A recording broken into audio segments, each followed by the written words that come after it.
I'm standing in front of the fixer-upper that we just bought. We're about to start renovation tomorrow, but before we do any work, I want to show you what the house looks like right now. Let's start from the curb appeal. The curb appeal of the house actually doesn't look that bad. You can see that the house is in decent shape and there's a lot of green in front. When you look at the exterior of the house, you start from the roof. So when you look at this roof, you can tell that it's kind of worn out and ragged, and it's probably near the end of its life. And because the roof is a big ticket item and it can cost easily more than $15,000, so we definitely want to address that in our renovation. From the roof, you immediately see the gutters. And the gutters of this house are not in the best shape. They have dents and the paint is flaking off, so we definitely need to repair them during the renovation. The garage door of this house is actually in decent shape, so we probably only have to paint it. And now you see the driveway, there are some minor cracks, but they are purely cosmetic, so we probably only have to seal them without having to replace the entire driveway. Whenever I flip a house, I always give it a fresh coat of paint because old paint makes the house look tired and dated, just like you see on this house. And before we paint the house, we usually prep it by repairing the stucco or siding. When we choose the paint color, we usually choose a neutral gray color instead of the old school yellows or browns. After seeing the exterior of the house, let's look at the front yard. This lawn is very lush and it's not very often for me to see a lawn like this. All we have to do is to kill the weeds and keep watering it, and it's going to save us a lot of money without having to put in new sod. I actually like this birch tree that's in front of the house. It gives the house, the front yard, some dimension. And we're going to have to remove some of the bushes and the swing and also that other small tree in front of the house because they are covering part of the house and makes it harder to service. Let me show you the inside of the house. From the entryway, you immediately go into the living room.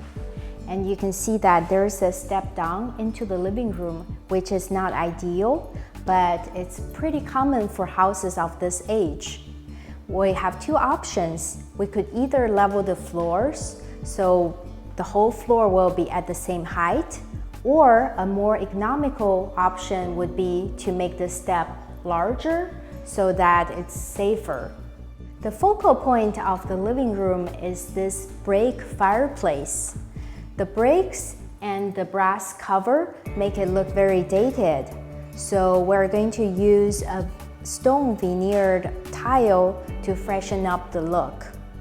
It's nice that the living room already has original hardwood floors in here, so we just have to refinish it, which will save us a lot of money by not having to put in all new floors. Right off of the living room, there's the bonus space that was added on by the previous owner. And the space was not permitted.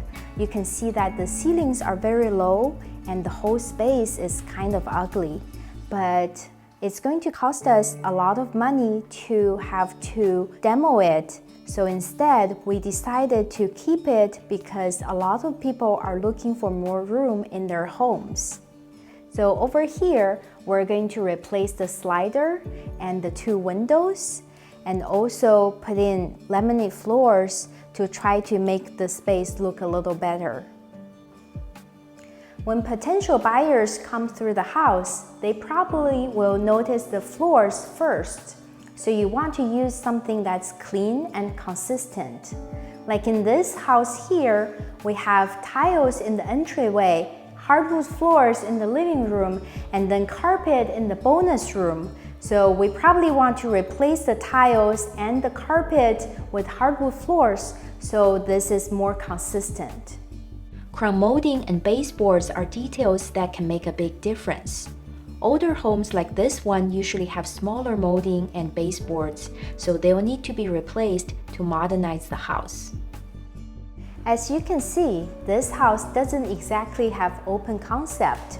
The living room and the kitchen and dining room actually are separated by this wall that has a fireplace in it. So if you've seen my other videos before, you probably know that open concept is very popular among buyers. So for us to create an open concept, it would be very costly to remove this wall, where we would have to involve an architect and a structural engineer to submit plans to the city. So for us to save on some cost, we decided to just remove part of this wall so that we can have partial open concept between the kitchen and the living room. After removing half of this wall, we're going to have a nice view of the living room. And because the space will feel bigger, we'll be able to put in an island right in the center of this kitchen to create an eat-in space. In this kitchen, you can see that the cabinets are actually in decent shape. So the previous owner actually took the upper cabinets with him so he could reuse them elsewhere. We're going to need to demo the rest of the kitchen and update the electrical and plumbing to code before we could install all new shaker cabinets and put in quartz countertops and backsplash. And when we remodel kitchens, I usually install a lot of recessed lights so we can brighten up the space. And you notice this tiled floors that look very dated. I usually put in all new hardwood floors that match with the floors in the living room so that the space looks bigger. In the guest bathroom, the squared floor tile and the squared shower tiles are all very dated, so we're going to have to gut it all and replace them with rectangle ceramic tiles. You can also see that the vanity, mirror, lights, and toilet, they're all very old school and we are going to have to replace them all. In this bedroom, we have very dark, almost black carpet and pink walls.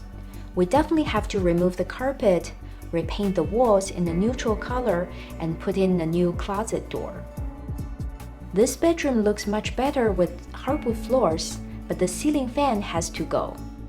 Now we're inside the master bedroom, so you can see that we have another doorway that was added by the previous owner to the bedroom, which is not necessary, so we're going to have to remove that.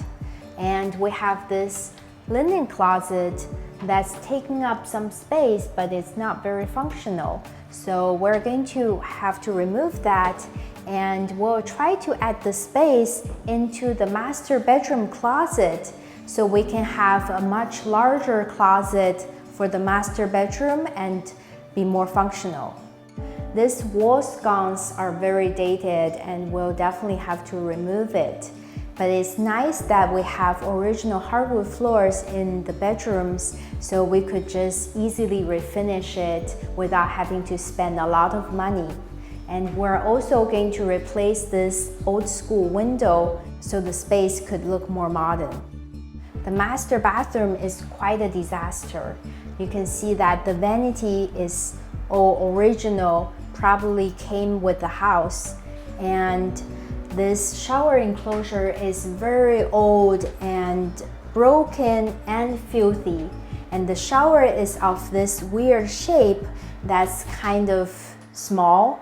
And we're going to gut it all and make the shower this entire width of the bathroom so we can better utilize this space. Inside the garage, there's actually a third bathroom that's tiny and it looks sketchy, but it's actually on the record. So we're going to have to renovate it and make sure that it looks updated.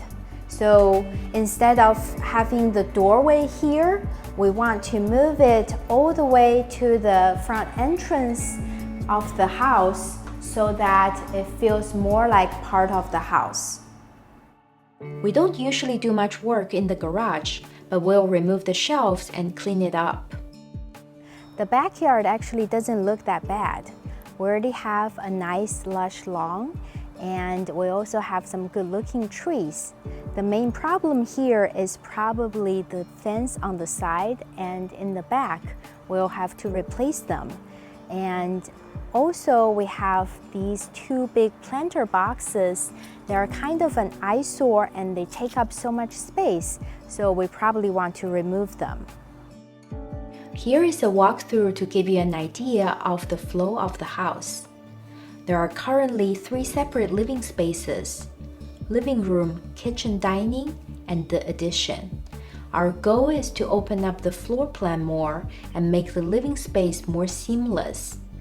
The house has 4 bedrooms and 2.5 bathrooms, 1,400 square feet, plus the addition. It's a very good sized home for the area.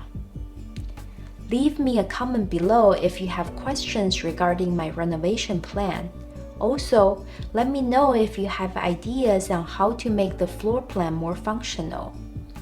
Once this project is completed, I'm going to share a before and after video on the channel, so stay tuned. If you enjoyed this episode, smash the like button below and don't forget to subscribe. Thank you for watching. See you next time.